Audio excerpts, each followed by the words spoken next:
Good morning, folks. You know it's a great day here at the Jersey Brickyard. I'm the Sports Degenerate, and this is your Fantasy Sports Morning Report brought to you by Flame Disc.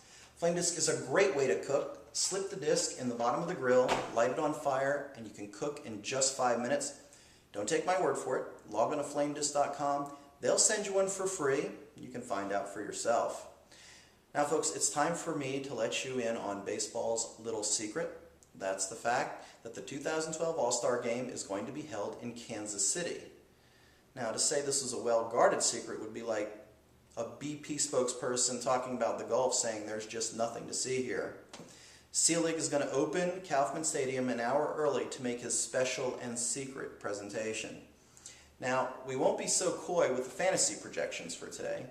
And because I am the eternal optimist, I always like to start with the best fantasy prospect of the day. But we're going to switch that up. We're going to talk about a player where you really need to make the break with, and that's six-time All-Star Chipper Jones.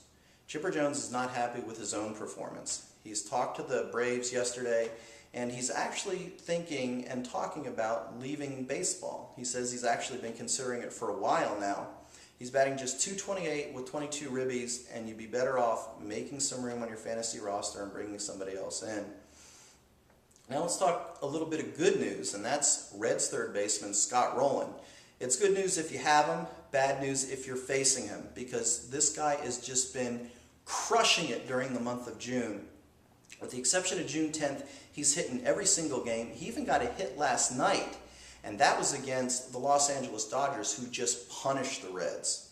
Now, this guy loves the warm weather. It's going to be 86 degrees tomorrow, and that's when he bats .085 over his career .282 batting average, with the 86-degree temperatures forecasted for the Great American Ballpark. Now, on the flip side, the weather stats for Giants righty Tim Lincecum are very rocky, even though he's facing the Orioles. I mean, let's face it, pitchers have to be happy when they see the Orioles on the schedule, but Lincecum has struggled of late, even though he got a win during his last outing. The weather forecast is calling for stiff winds blowing just under 20 miles per hour, where Lincecum pitches 1.569 over his career 3.181 ERA at AT&T Park. However, pitching against the Orioles may actually help his cause. Tune in on Friday for our next Fantasy Sports Morning Report, because you never know when an attractive and talented young lady will replace me.